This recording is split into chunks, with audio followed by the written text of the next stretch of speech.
Welcome to Metal Minutia. I'm Ray, I'm here with Phil. Hello. We're here to talk about heavy metal in far too much detail. Today the topic is about bands that, have one or two good albums, one or two albums only, or maybe should have only had one or two albums. But we'll get onto that later. First of all, what have you been up to, Phil? Well, I've been listening to some classic heavy metal, and I suppose that's why I'm on this show. I've been doing the thing that That you do. that I do, that we do. Yeah, I just got a few here that I've been revisiting, and I tried to hassle you about this last time we caught up. Sabotage. Yeah, I did actually listen to it. Oh, cool. Yeah. Yeah. Hall of the Mountain King, we're talking about 1986. Yeah. No, that was cool. I did enjoy that. I did Yeah. enjoy it. I was actually in Perth the other week and I was catching up with my mate Rod. He's a big Sabotage fan. Oh, cool. So we were talking about that album. Excellent. Yeah, so funny you mention it. Yeah. How much did you listen? Are you into it? Are you okay with it? You fine with it? Is it moderately acceptable? I enjoyed it. I Yeah. would say I probably listened to it maybe 2 or 3 times and would put it on again. I mean, it's only been a couple of weeks, so I haven't, Yeah. haven't listened to it 1,000 times, but I've listened to it. Would put it on again. Yeah. What an awesome glowing review that is. That should be on a hype sticker on the front. Yeah. It's like, would put it on again. Ray at Metal Minutia. That's grouse. Yeah. Yeah. I mean, I've said worse things about albums.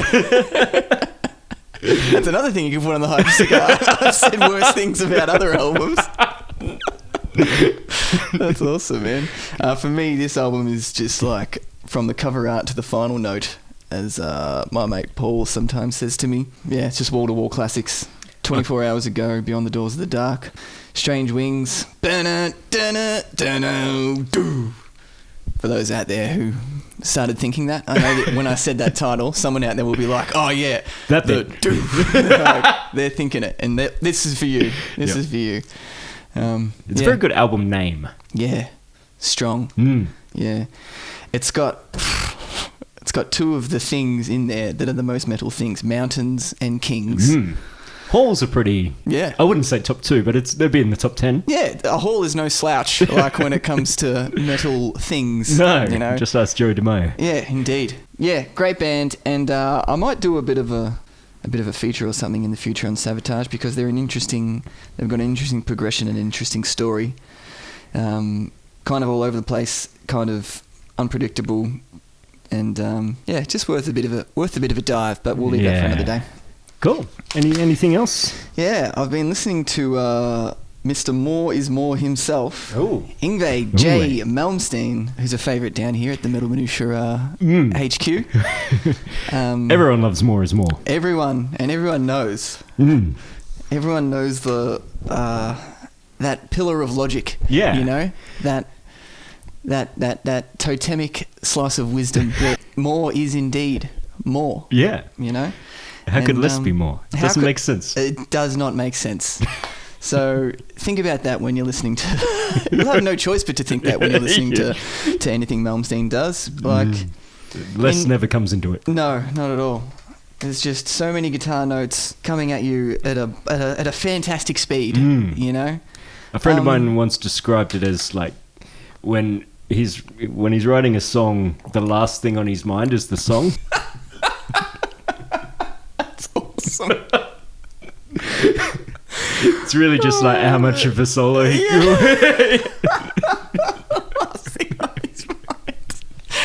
That's awesome, man.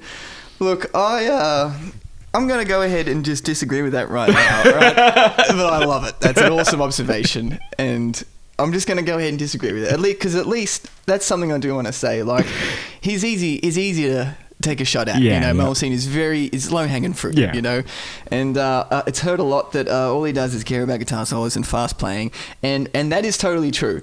But it's glossed over now. People forget these first 3 or 4 albums: Rising Force, Marching Out, Trilogy, which is probably my favorite, and Odyssey is great too. These albums are just like chock full of awesome killer heavy metal songs, like genuine 1980s and all-time heavy metal classics like I Am a Viking, Disciples of Hell, As Above, So Below, And even the fruity kind of glammy kind of stuff on the, like you don't remember, I'll never forget, Queen in Love, like just great stuff. I want to say a few titles off of the first album, but I can't read that back cover. The font is so difficult to read. My God, I'm gonna need glasses. Yeah, just trust me. I can't read. Give me a look. Yeah, you have a look. Far Beyond the Sun is one of them. Oh God, that is it. Unreadable. Ray can't read it either. It's like dark grey on grey. Dark grey on grey. Slightly darker grey. Yeah, but trust us though. Yeah, there's sick stuff. Obviously, trust us. Always trust us. Always trust us, of course. Indeed. And then while I'm on the shred guitar train, I picked out another one of my favourite shredders, Steve Vai. By way of, he did one album with the 80s heavy metal band Alcatraz. Oh, right. With former Rainbow singer Graham Bonnet. That's his main project, was main project in the 80s. And the album is Disturbing the Peace, and it's my favourite Steve Vai performance. I don't know if you're much of a Steve Vai fan. Not hugely, no. But he was pretty busy in the 80s, wasn't he? Yeah, totally. So wasn't he in Whitesnake at one point as well? Absolutely. Did one album with them. Slip of the Tongue was that one. And he did an album with David Lee Roth. 2 albums, actually, with David Lee Roth. Busy guy in the 80s, indeed. But I love Disturbing the Peace. There's heaps of... That's like... I think Steve Vai was having heaps of fun on that album. Yeah, okay. And he doesn't always sound like he's having fun. and mate, that's fine, you know? That's fine, because it's still, he's still got creative mojo forever, But he doesn't always sound like he's... like it's pure joy, but on Disturbing the Peace, it just sounds like he's having a riot of a time, He brought out one of the ugliest guitars I've ever seen a few years ago. Yeah. Did you catch that one where like... Tell me things. It has like 4 necks, and they're like different angles, and like one of them's like a fretless neck, one of them's like a bass neck, one of them's like got piano. I think there's like some mandolin strings in there. It's just like, how can I put every instrument into one horrendous looking guitar? Oh God. What's the maximum amount of necks? 2. 2, right? Yeah. Even that, it's like a bit showy, but that's a bit showy. Yeah. I can't believe that question's never come up between us before. I think the only acceptable shape is an SG to be a double neck as well. That's so right. Isn't it funny how these random... Rickenbacker. You can have a Rickenbacker double neck. Yeah, cool. I'll allow that. Yeah, I'm going to allow this. Yeah, that's nice. Isn't it funny how those things just randomly work out that way? It's just like, well, the only double neck guitar you can have is an SG that looks good, and it's just scientifically accurate. Yeah, imagine a double neck Les Paul. Ugh. No, I won't imagine that. I refuse. When Dave Mustaine had that King W for a while. I was hoping you wouldn't bring it up. I was hoping that would just be ignored. Yeah, that is awful. Yeah. It's a double neck King V. No. Oh. If you put 2 of them there, it's now a W. Yeah. Flying W. How did we get there? Ooh. Steve Vai. Yeah. Too many necks. Yeah, in the 80s he had a triple neck guitar shaped like a heart. Oh, right, yeah. And so 2 were going to his left and 1 was going in the opposite direction. Oh. And I don't know if that if that single neck going to his right, I don't know if that's a functional neck, but he plays the guitar in a David Lee Roth film clip. Yeah. And surely he can't. I mean, if anyone could, it'd be Steve Vai, because he's incredibly dexterous. But like, I just don't. Yeah. Is that a function? Surely. Well, that Michelangelo Badio guy. Yeah. He had the 4 necks, 2 in each direction. Right. And he would just sort of tap on both sides. Okay, yeah, right, that makes sense. Yeah, that makes sense. Does it? Does it make sense? As much as it can make sense. We talked about Michelangelo Badio recently. Now of Manowar. I'm glad this is brought up again, actually, because all I did at the time was just cackle with laughter, and there was no explanation. So if you out there, if you've never heard, our dear listeners, if you've never heard of who Michelangelo Badio is, he's well, now you do. Like, he's a guy that plays 4-neck guitars. He's one of the most incredibly fast and insane shredders of all the times, and I can't say I've ever enjoyed his music ever, of any band he's ever been in, but can't deny the man's talent. And just, Yeah, just the fact that he's in Manowar now is it's just perfectly hilarious and ridiculous in only the way that the Manowar story could go. You know, it's just, So I just wanted to touch on that again and just say that his quote in the 1980s, he had an instructional video, of course he did. Everyone did. Everyone did, yeah. And he said he'd give you the keys to the Ferrari. I don't know what that means, you know, like that I'm going to be able to play. Maybe it's a direct reference to Speed, right? Like I'm gonna give you the keys to the Ferrari. Yeah, yeah. You know, not give you the Ferrari. Not just the keys. Yeah. So I've got it for the weekend. I don't know. Yeah, you can borrow it. You can borrow it. Let's get off this godforsaken topic right now. What have you been up to, eh? What's cracking? I've been listening. There's 2 new albums that came out on Friday, just gone, so the 7th of Feb. Seol, a Scottish sort of black metal, folky, melodic thing.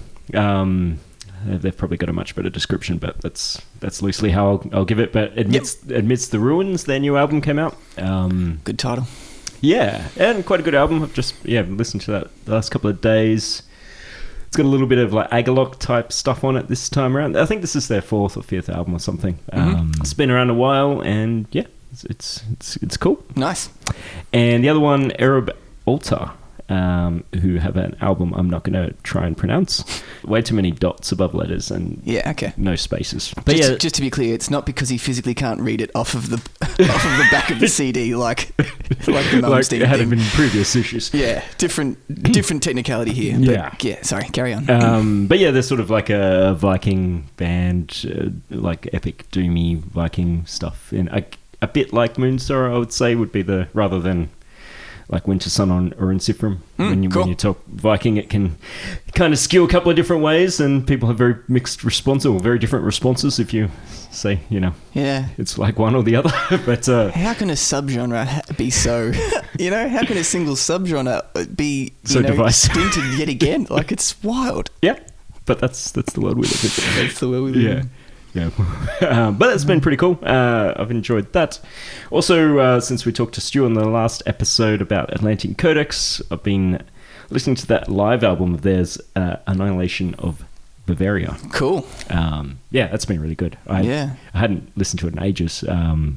It's got a lot of tough stops. Yeah. There's song Pilgrim on it, and just like tough stops. Sick. But yeah, it's been really cool. Awesome. It was on Bandcamp. It reminded me. I'm not going to go on about this, but a lot of people sort of talk about Spotify not paying royalties and those sorts of things. A lot of streaming services not really paying royalties. Yeah. You can buy digital albums off Bandcamp, which goes a long way to help bands, and it will cost you probably $4 or $5, maybe $10, depending on the album. But yeah, consider that. Yeah, indeed. If you can't, or they don't have vinyl pressings or CD pressings or whatever, you can always buy a digital version, and that will be yours for not much more than a cup of coffee. Yeah.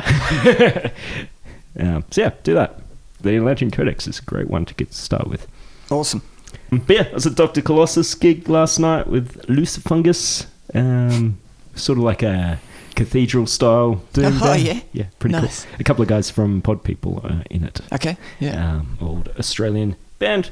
Baboon from Japan played. Wow. You would have really liked them. They were kind of they sort of went everywhere, but there was a lot of like 70s style, like Deep Purple and cool Sabbath type, just wizardry going on. Awesome. That's my jam. Yeah, absolutely.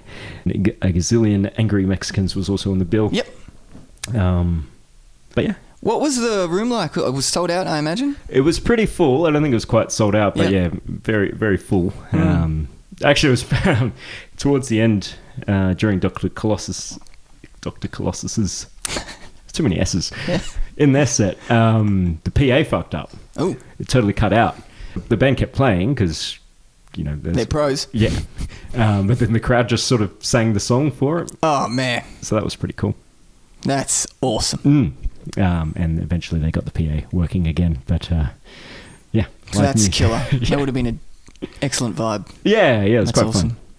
They do so well, Dr. Colossus. They're probably a band that's easy to take a shot at if you're if you think gimmick, etc. But they are hard work and solid quality stuff, and they're doing so well. It's awesome. Good on you, Colossus Doctor Colossus. Hard to pluralize or speak about. In some instances, but I'm not going to hold that against you. Yeah, I think that rarely comes up. Yeah. It's really not a problem. It's really not a problem at all. There are a few gigs coming up that I have to mention or make mention of because it's my job to promote things I'm doing. So March 8th, Pestilential Shadows, who I will be playing with, are playing in Hobart at the Unibar with Midnight Odyssey, Permafog, and Portcullis. Awesome. So Hobart folk, get along. The next night we'll be at Melbourne Death Fest with Left to Die and a whole host of other bands. And then awesome. April 12th, we are playing in Sydney with Destructor on their album launch show. Well, I guess they're doing a little tour or something. But the Sydney one of that. And yeah, Pestilential Shadows, Aftermath, and Petrol at the Factory Floor. Excellent. Enough about me. I was at on Friday night. Where was I, Ray? You were there. The Tote. The Tote. I was at the Tote upstairs on Friday night, watching a few bands. I just want to make mention of Willie J and the 6v6s, who are probably my new favourite Melbourne band. Totally rock, man. 70s style, pub rock. It's got Aussie vibes, but not in a cringe way at all. It's just awesome. They're a power trio, very simple. The guy basically just plugs straight into his amp and just cranks it. Biggest tuner on earth. Yeah. Plugs into a gigantic tuner, then plugs into his amp. It's awesome. They did this song called Take the Wheel, which is a longer kind of semi-ballad type track.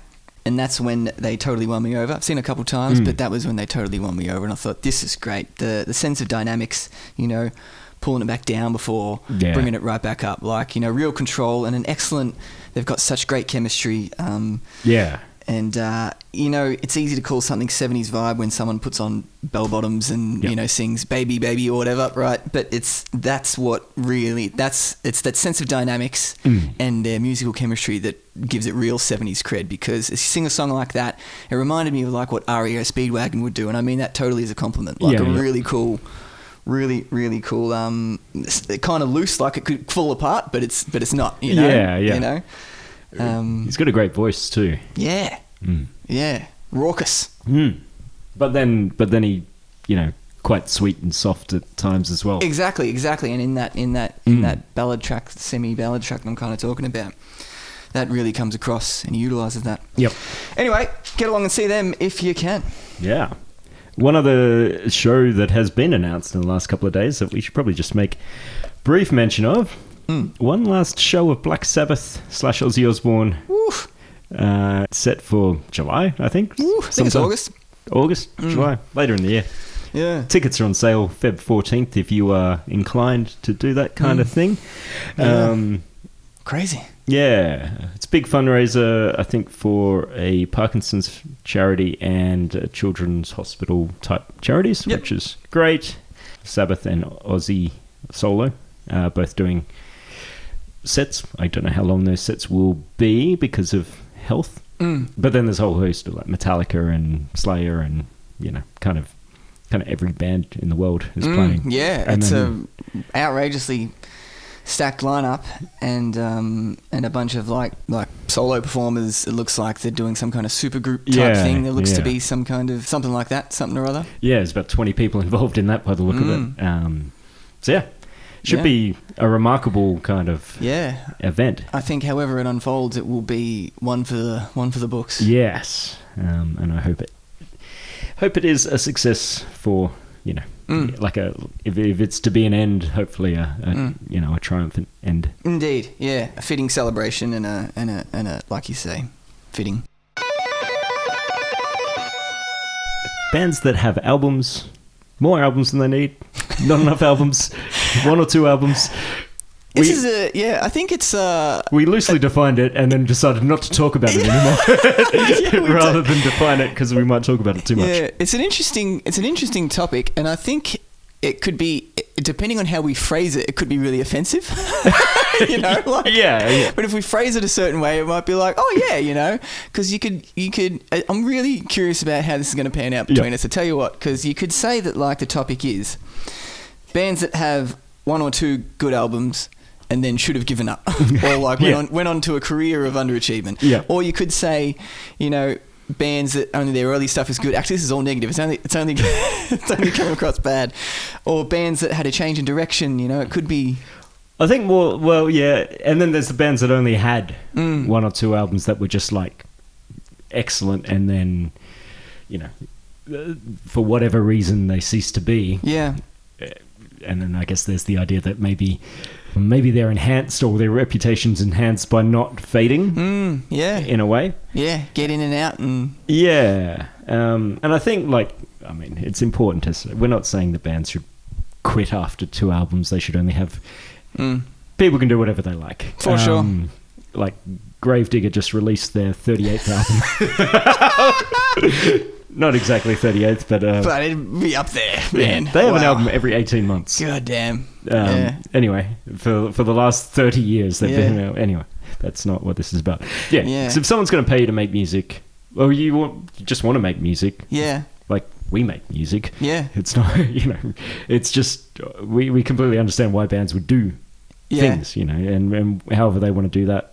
Good. Yeah, for sure. And there's another way of looking at it is that I'm probably going to say some bands where I only like the first 2 albums, but they'll have wildly successful careers after that, and someone else will be like, that was early days. Like they didn't get good, or didn't commercially peak, or didn't whatever until album 5 or 6, etc. So everyone's got an opinion. And I'm really interested. I'm curious about what bands are going to come up here, because I think there'll be a few where you'll be like, oh, hang on a minute. There are some bands that they get good at album number 5. Yeah, for sure. I think for me, a red flag when a new album comes out, that signals a band's probably been in the I don't want to say it hasn't had relevance, but they've been in that legacy type band situation rather than constantly making good music that people want to hear. Yep. I've got to work out a way to phrase this, which is an offense. Yeah. But when people say it's the best album since, that to me is like, well, yeah. Is a fan saying that, or is the label saying that when they're in the write-up, or?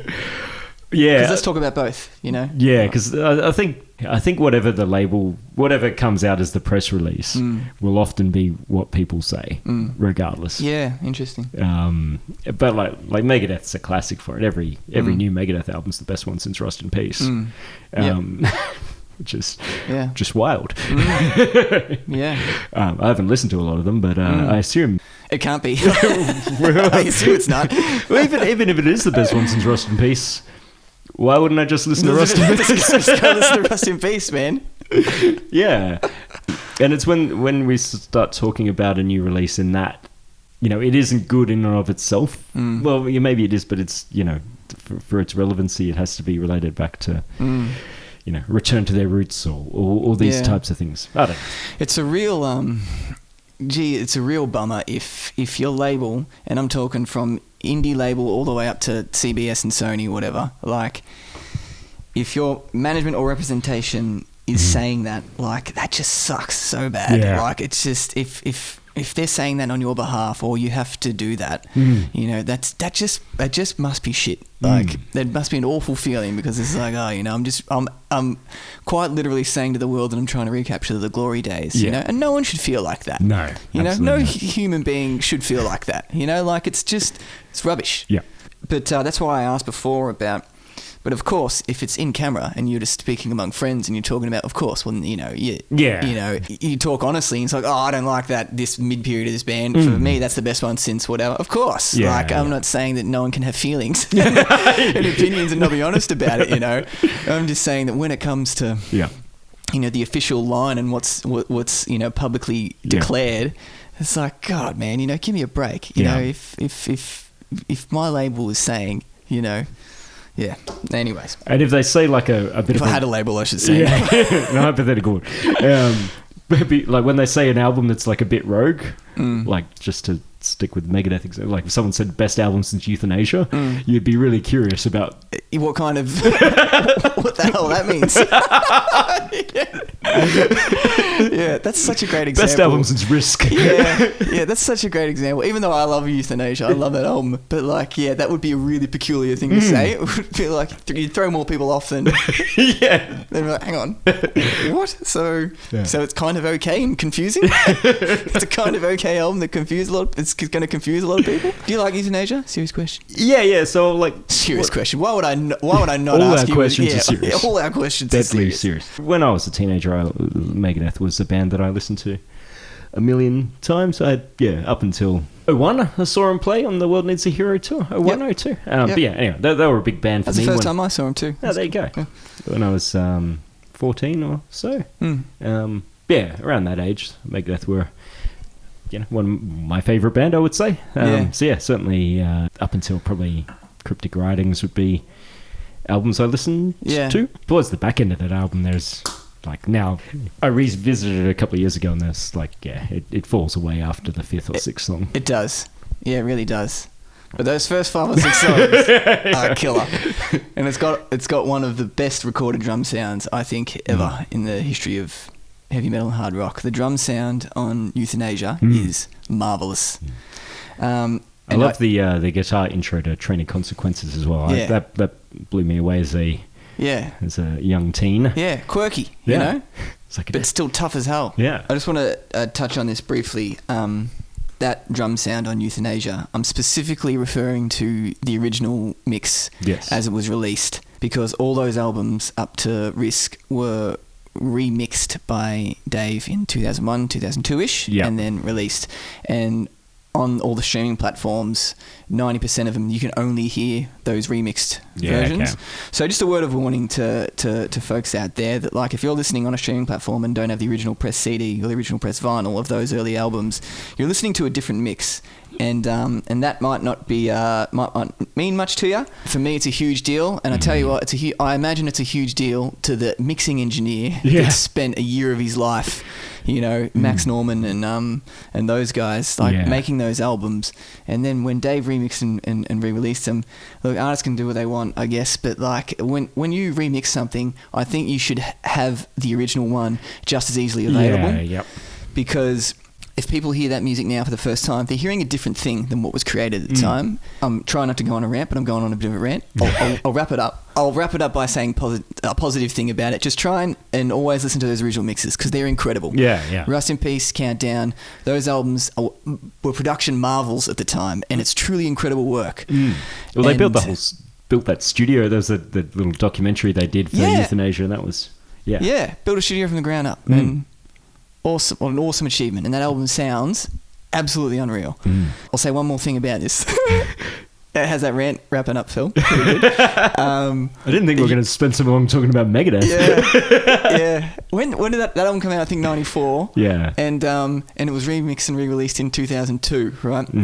Not even a decade. Not even a decade. So it's been a much, much, much longer time in the world in that inferior form, Like that's 20-something years, 24 years, and it only lived for 6 or 7 years in its original, So far, so good. So what? The remix of that sounds awful too. Yeah, and that's probably the most bothersome, because like that one truly sounds of its age. Like that sound, there's so much reverb on it, and it's a terribly sound on the album. Like, I love that. It's totally of its time. Like it's, I think that's 88, 89, and it just sounds wild and it's untamed, and then when the remix is just like super clean and nice, and you can hear the drums really nicely, and it's like, ugh. It has like the extended intro and like on In My Darkest Hour, and come on.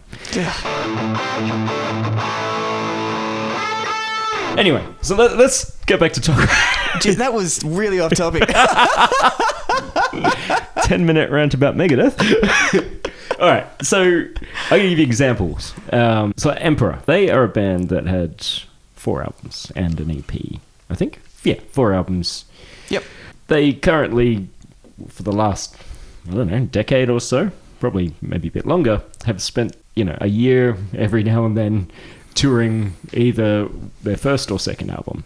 Just they play Nightside or they play anthems. And then it's like they all have, I guess, other bands they do whatever they want in, but they just like, no one wants a new Emperor album, so they don't make a new Emperor album. Even like a lot of people would say they didn't want the Prometheus was the one that sort of got released after they'd stopped playing live initially. And like, it's not an album anyone really talks about in that context. How do you feel about that world of just Yeah. We're touring as this entity to do these albums that we know you like. If I was a bigger Emperor fan, I'd probably, and they were my favourite albums, you know, I'd probably be thrilled for, like, seeing it once, you know? And then I'd probably be like, I want a new Emperor album, man, you know?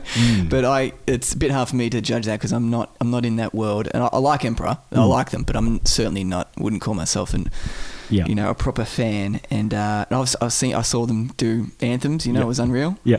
You know, I like new stuff. You know, I want to hear new things. So for me, I'd probably feel let down as a fan. But you might, you know, but there are some bands where I'm like, I'm going to bring them up. There are some bands where I only like the first two albums, and that's all I want to hear. It just totally depends where you fall, isn't it?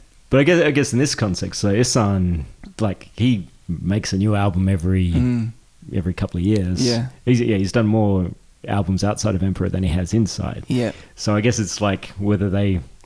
And we are going to flirt with another topic about when bands should end, which it's inextricable from this topic, right? Yeah, but we'll try not to get too deep into that one. Save it for another day. Ooh, I feel a part one coming on. Oh man. But yeah, that idea, like, if they're not going to capture that, whatever that band was, it's a big difference when you're 20 and when you're 50. You're trying to... What's the difference, Ray? Yeah, man. For Ihsahn, I could say like that. Good on him, because like if he can go out and play a sold out show on these albums, spin a few bucks, and then keep doing what he wants on the side, you know, that's awesome. Yeah, you know, good on him. But it's an interesting thing. I don't know.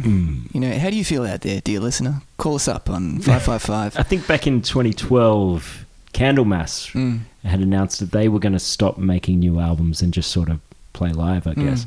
They ended up walking It's the opposite of the Beatles, you know, in 1964 or 65. They're like, we're not touring anymore, it's too nuts, we're just going to focus on our albums.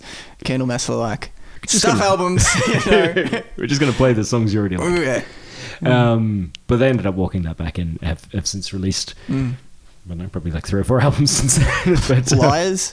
What's a promise from Candlemass, huh? It's worth nothing. Nothing. Yeah. Like Journey, to throw a kind of random band out there. Why not? But yeah, they're just playing 10, 12 songs. They know no one wants new ones from them. But whereas like someone like Def Leppard, they make a new album all the time that no one wants. So yeah. Anyway, Def Leppard are an interesting one. Can we start talking about Def Leppard? Yep. They're one of my picks. I was going to say, because I'm a huge fan of the first 2 albums when they were thoroughly in the new wave of British heavy metal camp, both literally, temporally, and spiritually. You know, that was the era for them. And the first 2 albums, On Through the Night and High and Dry. It's an awful cover on that, where it's just the truck. Hang on a second. You think that's an awful cover? It's not a great cover. Ray, Hang on, mate, give us look at it. Dude. It is a truck flying through space with a gigantic acoustic guitar on the trailer. What the heck are you talking about? That is awesome. I think if that had come out in 74... Yeah. That would have been awesome. Bit forgivable? Yeah. Bit more forgivable? But in 1980, you're like, you're not... No? No. Mate, that's awesome. And is it coming from the moon? I think it might be coming from the moon, because there's the moon in the distance and it looks like it's... He's gone the wrong way if he's going to the moon. Yeah. Yeah, I love these albums, man. There's a couple of songs on Through the Night in particular. Answer to the Master and the last song, Overture, which is an epic, you know, it's 7 minutes 44. Incredible song, and just like unrecognizable to his... What was the big one? Pyromania and... Hysteria.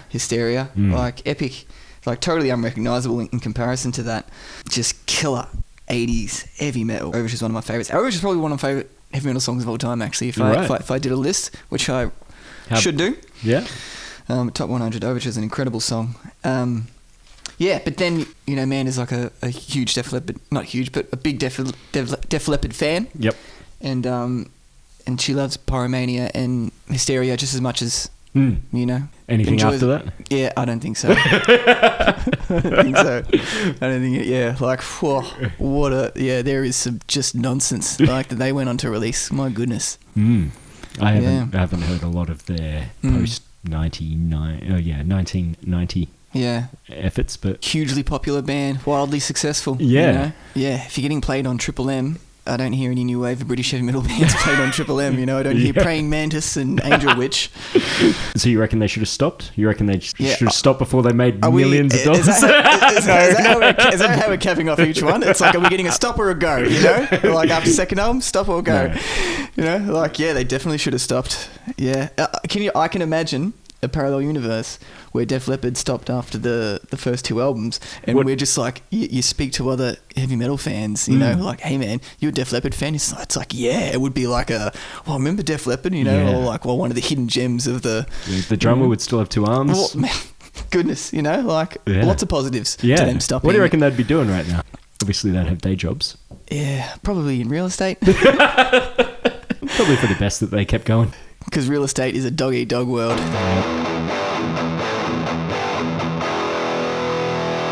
I was going to say Queensryche. Because they're a band Interesting. that I reckon's got 3 excellent albums. Mm-hmm. And I have no interest in any after Empire, then there's like, they don't need to exist anymore for me. I don't know that they've got like I feel like maybe when the singer changed from Jeff Tate to Todd LaTorre? Yeah. They had like a little bump in, you know, like American Soldier was just a terrible album. A real trudge. Have you ever listened to that? Yeah. Yeah, sorry. Yeah, it's pretty... Sorry about that.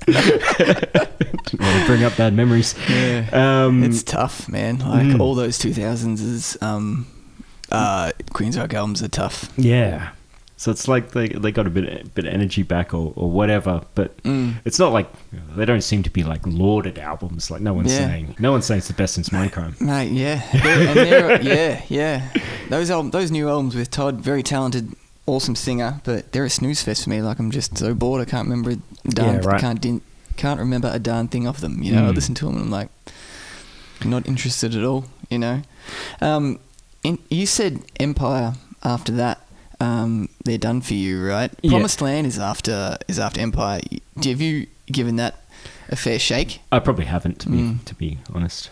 I won't hassle you about it, but give it a shot. Okay. Because I love Promised Land. I think it's an awesome... What year would that have been? 94 or something? 95? I reckon 95-ish. Yeah. Unreal album. Yeah, 90s in a good way. You know?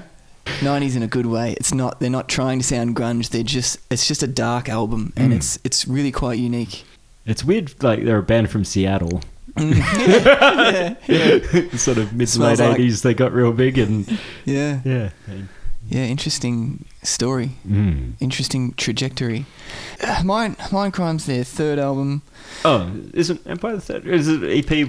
Queensryche was the... EP is the first release, obviously. Rage for Order. Then, the debut album, full length, is The Warning. Oh, hang on, I forgot. Which is probably, in my heart, is my favourite. Like, I think The Warning's a total masterpiece. Right. There's that, Rage for Order.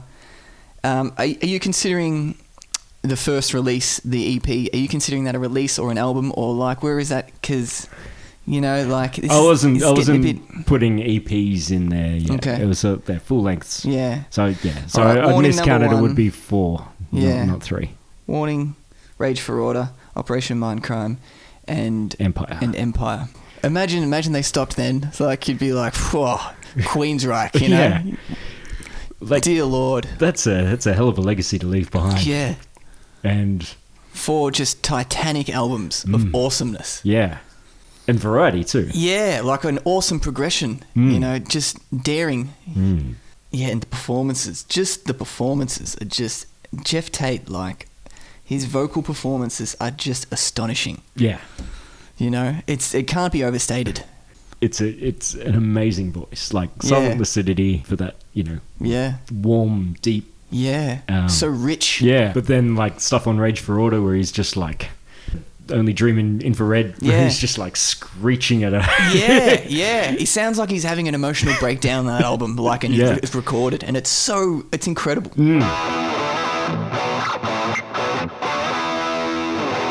Are you a fan of Annihilator? Not a huge fan, no. It's sort of probably one that's sort of slipped me by a bit. Annihilator are like, I would call them, they're kind of like my poster boys for this particular topic. Their first album is good. It's good. Alice in Hell, it's called. Their second album, Never Neverland, is one of my favourite heavy metal albums of all time. I think it's a total masterpiece. It's his guitar playing is absolutely outrageous. It's out of control. By which I mean it's totally in control. Yeah. Actually, absolutely excellent player, and the songs are just a riot. So much fun. Yeah, and then they've just got another 20 albums, and they're so boring. Just Annihilator after this second album was just like, ugh. Man. Yeah, right. So I think that's probably what's happened to me. So I've just landed in one of those other 20 albums. Yeah, somewhere. Once bands do get a lot of albums, it gets tricky. Yeah. The water is murky. You know, you don't know what to do, and there's not always a reliable guide. You know, but Never Neverland. Time for a spin again. For you, I think, Ray, and for myself. I think this will be on the Killer album. I'm just looking at this stack of CDs here, and Black Sabbath sort of sticking out there. What do you think of, was it Seventh Star?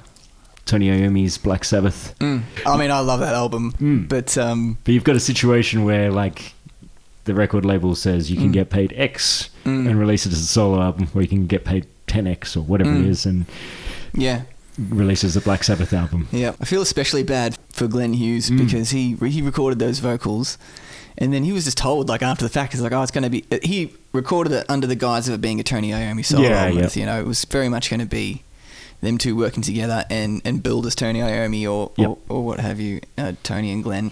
And then overnight, he's the new singer for Black Sabbath. It's like he wasn't prepared for the shitstorm, that ensued, from fans and press. Like, I really feel for him at that time. And he's sober now, but he was on the drink at the time, so he had some substance problems, and he went through hell for it. But do you think that album would be looked at differently now, like, with all the benefits of hindsight, would probably be looked at more favorably, I would guess, if it wasn't a Black Sabbath album? I would think so, definitely.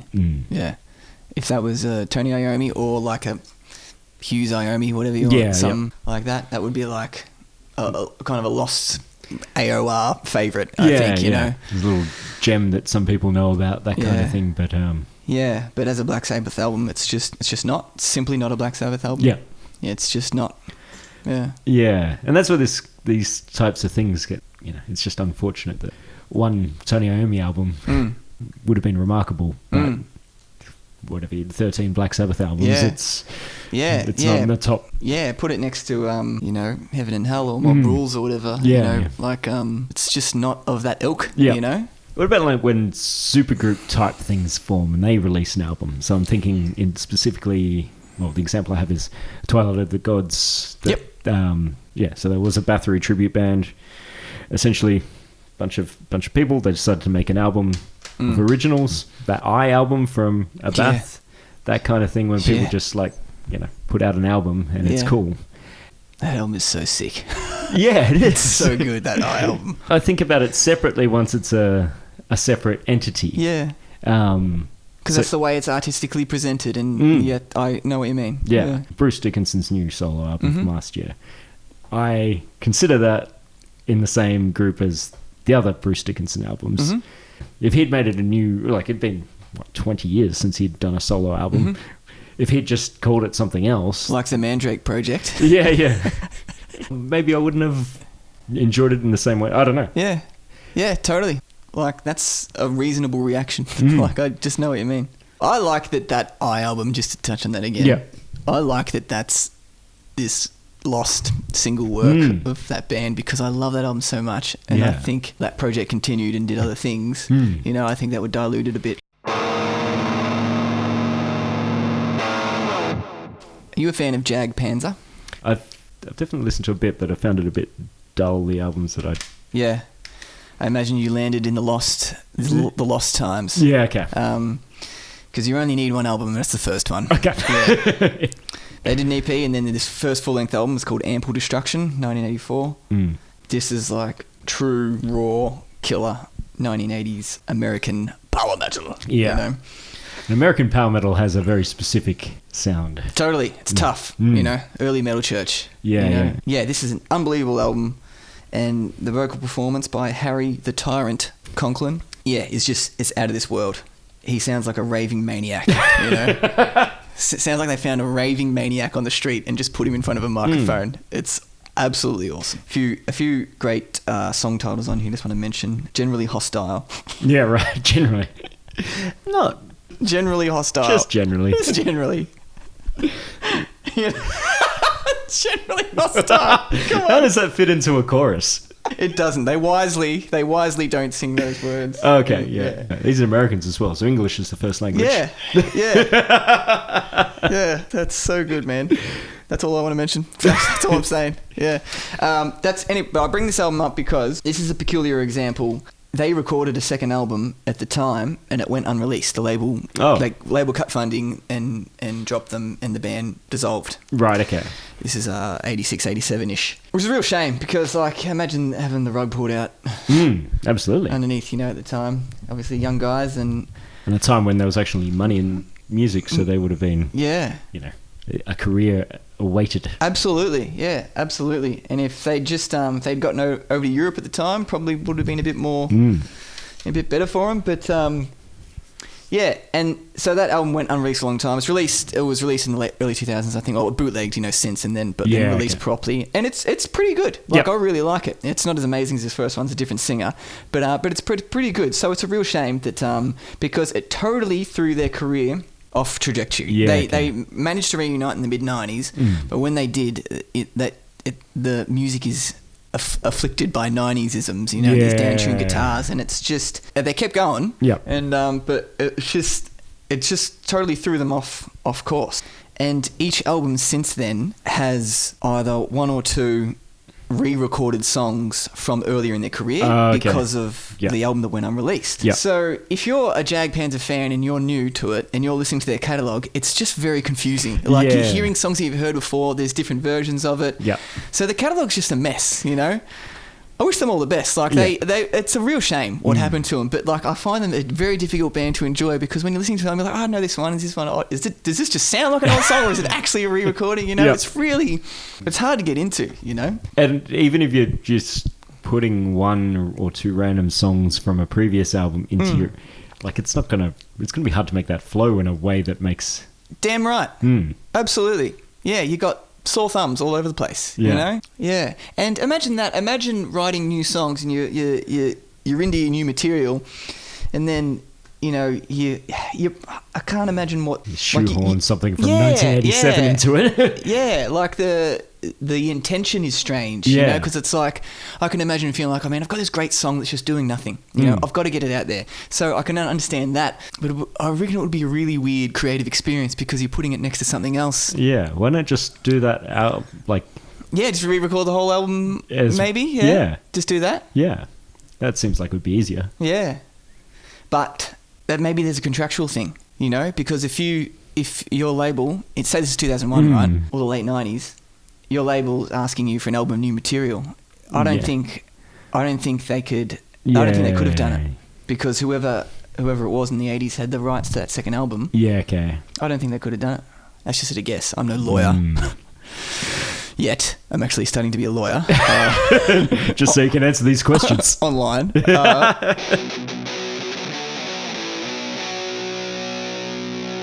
Warning. This band I want to talk about. So they've got two albums. As is your custom. as is my want. Two albums, Warning have. Yep. Today was actually, I think, the first time I listened to their first album all the way through. Because it's... Interesting, okay. Yeah. I'd started it a whole bunch of times and I don't think I'd listened to it all the way through again. Yeah, right. I don't even remember what it's called. But it's... super memorable, obviously. But then watching from a distance, I've listened to a dangerous amount of times, unhealthy amount of times. Dangerous. More than advised by medical professionals. Yeah. Certainly don't start your day with it. For those of you out there who don't know, which was me once upon a time, only a couple of years ago, it's very dark, very brooding, intense music. Yeah. So you're damn right in saying that you don't want to start your day out with it because you probably won't get out of bed. Yeah, it's not optimistic. I think that's fair to say. But yeah, the first album's, I guess, I don't know, maybe it's let down by production. The vocals certainly aren't as cool, or as despairing. Despairing being a good thing. Yep. Yeah, despairing the operative, good thing. Yeah. But like musically, it's pretty similar. I just think like Watching from a Distance is a complete and perfect album, in my opinion. Awesome. And if they were to, for some reason, reform and release a new album, that would not interest me at all. Yeah. Despite the fact that as much as I love that album, I don't want another one. Yeah. And that's kind of crazy, right? That is, yeah. That seems inverse to your needs and desires. Yeah. You know? That's psychologically, that's a curiosity, you know? Like, how can that make sense? Yeah. You know? Warning, they did one of my favorite albums of all time. Yeah. You know, they're gonna do a new one. No, God, get it away from me. Yeah. It's the last thing I want. And yet I totally understand. Yeah. The main guy from Warning, he now does a different band called 40 Watt Sun. 4 albums. Buy them all when they come out. I pre-order them. Yeah. But it's a different entity, so I treat it differently. And anyway. Just to clarify, so that Warning have not done an album since Watching from a Distance? No, they haven't. Yeah. They've just done I think that was like 06 or something like that, and then in 2019 I think they broke up just after that, and 2019 they did a reformed and did a live album. Well, I guess they probably played a tour, and one of them was recorded. But yeah, other than that, well, it sounds like he understands this. You know, it sounds like he might be a kindred spirit of yours in understanding what that particular statement, you know, what it means. So that's cool. But then there's like plenty of bands that, like, Primordial could release an album every other year and I'd be more than happy. It just is what it is. It's just those infrequent occurring things where you've just got, it's that eye thing for me, you know, like I don't want him to do an album. That's just great. Yeah. Nifty little nugget in there, you know, and it's just, don't sully it. You know? But you can always just not listen to the other one. Yeah, I know. It's like, just don't put it on, Phil. You know, why ruin it for the rest of us, man? Yeah. You know, well, it's not like I'm standing in the way, right, of any of these people. Like, it's absolutely. They listen to me. Yeah.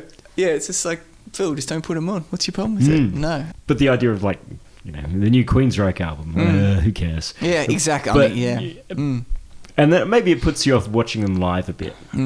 If they were to tour. Yeah. That's a definite thing, because like Dream Theater are a band that their first 10 years of existence, you know, first 5 or 6 albums, is some of my favourite music ever made, and it changed my life at the time, and I still regularly revisit those albums. But in the last, 25 years, they've released a bunch of albums, and they've got way more music that I don't enjoy. Yeah. But I still consider Dream Theater one of my favourite bands, because of that early output and how much it means to me. Would I go to see them now in concert? No, because like when they play a song which is probably going to be 13 minutes long, if I don't like it, well, I'm in for a... Yeah. That's tough, Grind shows really have an advantage there. Yeah, I should like more grind bands. Efficient. Yeah. Don't like this one? Don't worry. Yeah. Yeah, see, this is now we're going into territory of who are bands that you just wanted to stop at any time in their career, or a particular point. I might just mention a band while I've got it here, Scanner. Yep. 1980s heavy metal band from Germany, I believe. European power metal, but real tough. You'd love this album if you haven't. I'm not sure if you've I don't know if I've definitely listened to Scanner. I used to live with a couple of guys that really liked Scanner. Yeah. So. Were they members of Scanner? No, oddly enough, they were residents of Wollongong. There you go. No rarer place to find a Scanner fan. Yeah. Pound for pound, not as many Scanner fans as you'd think in Wollongong. Yeah, so this is 1988. Album's called Hypertrace, and total masterpiece. But you're not into their, like I said. Yeah, the second album is called Terminal Earth, and I think it was a year later. Different singer. Always a bad sign. Such a drastic lineup change on the second album. Like, what do you think's going to happen? Yep. And I really like it. It's good. But this first one, Hypertrace, is a masterpiece. It's wall to wall classic killer stuff, and a party favorite. Like when having a few beers, with a good mate of mine. it's like when it's like a certain time of night, it's like it's Hypertrace coming out. You know, it's like we're doing Hypertrace tonight. You know, it's an event. Yep. You know, and such a great album from start to finish. I'll tell you something about this album, actually, right? It's a concept album, but the songs are not in narrative order. Okay, so you have to. It's like one of those time-shifting episodes of... Yeah, see, that would be a nice excuse, I reckon. So 30 minutes earlier. I love it, yeah. Very Christopher Nolan of them. Before their time. But I really appreciate that it is in the order that it is in, because I don't know if it's their wisdom or label wisdom or whoever on the team, you know, in production, but the album order as it stands on the release is perfect. Like, yeah, okay. So they put the enjoyment of the album and the album craft above, you know, the fact that it's a narrative, and I respect that, because they made a call that, look, it's going to be like, who gives a shit? Yeah. Like, we need Warp 7 to be the opener. Yeah, like, Warp 7 wasn't the opener. You know, it would be a totally different experience, and I would not like it as much, you know. I would not like it as much. But second album in, drastic lineup change, and then after that, you know, they got 4 or 5 other albums, and they're you know, very, very boring. Just adequate. So I guess what do you reckon about, particularly in, I guess maybe everywhere, but particularly in local scenes? I reckon a lot of bands do one album, and they'll only ever do one album. Yep. Because it takes a lot of effort to do one album, then your lineups change. Yeah. And momentum's lost, whatever. Yep. So you've talked about at least 2 or 3 albums in that pile where key members have left after the first album. Yeah. When we're talking about 1 or 2 good albums, is it the dream lineup only exists for, like, even I guess Queensryche, I forget the guitarist's name, but he left after Empire. Promised Land. Okay, yeah. Chris DeGarmo. The personnel changes start happening, and that's when... Yeah. And without getting into the when bands should break up because of... or change... Yeah. When membership changes. But, I guess even Iron Maiden's a good example of that, when Paul Di'Anno left after 2 albums, and then... One of the rare cases. You know, one of the rare cases of strength to strength. For some reason, you've got the people together to do one, but then... Yeah. You know, you've got a Steven Adler in your band or something like that, and they need to get replaced, or just, you know, life happens and someone needs absolutely. to... A lot of these bands that we're talking about, like 99.9999% of bands are not profitable. Yeah, you know? yeah. Like, it's such a tiny sliver of artists, and that's across the board, that make a serious profit and or business scheme out of their art, you know? And with a band and an album... Like, you see the thing at the end, the live performance or the album that you hold, and like the amount of back end work that has gone in to get to that point is absolutely momentous. And when you get to that point, and then, you know, Jerry gets married and moves to Perth or, you know, what have you. Like, just something like that, just normal life stuff. It doesn't even necessarily have to be acrimony or whatever, you know. When just something like that happens, momentum is lost, and it either ends the band totally, or just like effectively does, because it'll limp along and then peters out. Yeah. So that kind of stuff happens all the time, doesn't it? And people can, like, because it is that massive effort to do an album, and you know, you push the boulder up the hill, and the next day you got to push the boulder up again. Like, you know, it's a bit of a... What do you do on the third day? You finish the job, but like, you don't always have it in you to do it again. Which I think is where, like, you know, these, like, and Twilight of the Gods, they might have been a bit more relaxed about it going in, knowing that it was just this one thing. They're not going to have to, you know... We'll do the album, then we do the tour, then we're back and doing another album in 2 years. And and that's a particular circumstance as well, because they're established musicians that either have day jobs that support what they do, or, you know, they have enough projects going on that keeps it ticking along. That's a unique circumstance that I think definitely ensures the quality of a project like that, because those 4 musicians that got together to make that album were like, they were, for lack of a better word, like in their prime. And I don't just mean like performance, I mean like just being able to, you know, either in their family lives and business lives or whatever, just get together and do it. Like, you know, we're going to spend 4 weeks doing the album, then so they were just ready to rock in a great place mentally and performance physically. So those are conducive to making a great album. you know. Whereas making your first 2 albums, almost nothing is conducive to to good performance, you know. Yeah. Creatively there is, because there's spark and there's excitement and there's youth and there's friction. Yeah. But almost nothing about making a first album is conducive to doing a good performance, Yeah. because you're racked on every possible level. Yeah, particularly when it's you know, an independent or a lower budget label or something, and you're you know, trying to do it as bare bones as possible, and whether that be in a studio recording 12-hour days or whatever, or you know, nights and all the bad hours. Yeah. Playing guitar for you know, there's only so many hours you can do something well a day. Yeah, for sure. Or in the case of Motley Crue, no hours in which they've actually gotten worse. The more they do it. How? Yeah. Do you like Motley Crue? No.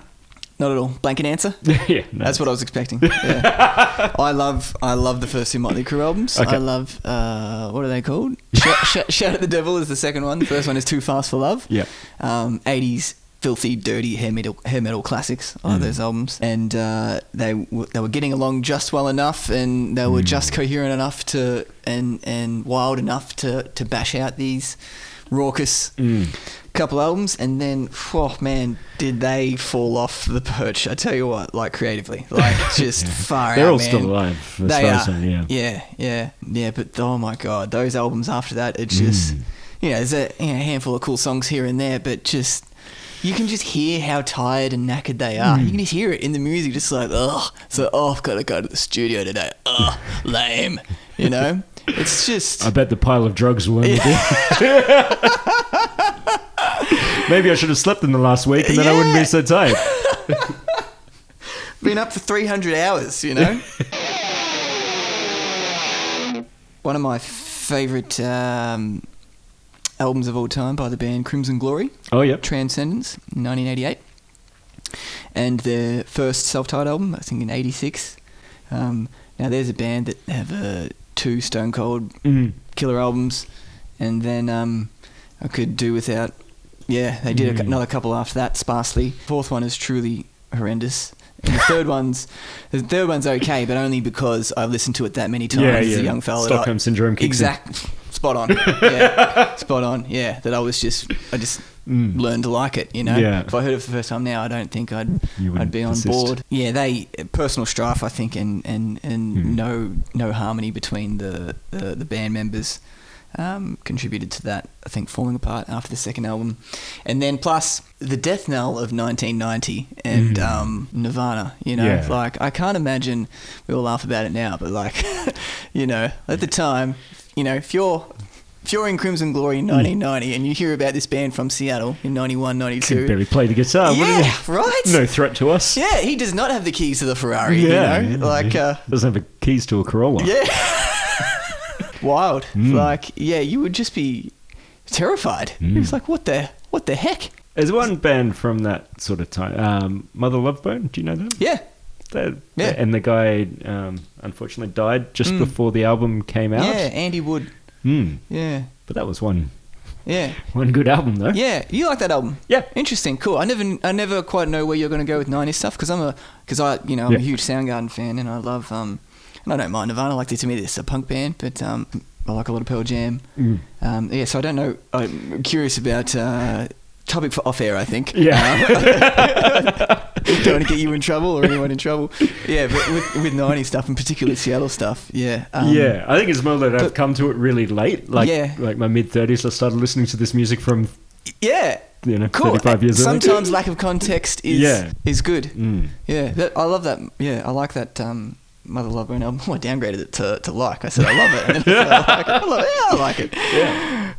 Yeah, so Crimson Glory, in 1990, they just would have been like, our singer's leaving and, our singer's, crook as a dog and what the heck are we going to do? Would be very strange. Yeah. And the label would be breathing down their neck, just being like, hey... You got to get an album out quick because the end is nigh. The end is nigh, indeed. We're not going to be able to make money out of you in 2 years. Yeah. Yeah, there's that anecdote from... Janie Lane, the singer from Warrant. Oh, okay, yeah. Walked into his I Hollywood, California, walks into his label building. Yeah. Might have been Capitol at the time. And on the wall, he sees where there used to be a picture of Warrant. Yeah. There's now a picture of Alice in Chains. Yeah. And that was the day he just walked in and saw that on the wall, and he's like, whew, it's over, man. I'm glad I had some fun. 'Cause, yeah. I really wish I was wiser with those dollars. Yeah. Yeah. Any other bands on your list? Nah, not really. No. I think I've taken enough shots. Yeah. But I think like where we're really coming from that is that we just like some of these albums so much. Mm. And, you know, maybe it does sound a bit negative, like how we phrased it to start with, being like, you know, it's enough, we don't need more. But like that Warning album. Yeah. I own it, the studio and the live version. I'm like, you know, this is an album I love. Yeah. I just don't need more. I'm glad you said this, Ray. This is our problem. Yeah, It's not the musicians or the artists. It's not their problem. Like, you guys do whatever the hell you like. Yeah. This is our psychological issue that we've got to deal with. It's like, that's our problem. Whatever, you know, like, it's a fandom thing, you know. Fan comes from the word fanatic, right? We're literally insane, you know? Yeah. Fans feel strangely about stuff, about these things. It's irrational, it's whatever. Indeed. It's an emotional response to a subjective medium. So could not put it better myself. All right, that was fun. Indeed. Thanks, Ray. Thanks everyone for listening. Appreciate it as always. Good to hear from those of you that we do hear from about your opinions about how we're wrong. I do apologise for not including Stuart McGill's Test cricket records. Love you, Stu. But no, thanks everyone. Appreciate it. And we will catch you next time. Like and subscribe, tell a friend, whatever. And most importantly, listen to some heavy metal. Listen to some heavy metal. Thanks, guys. Cheers. That's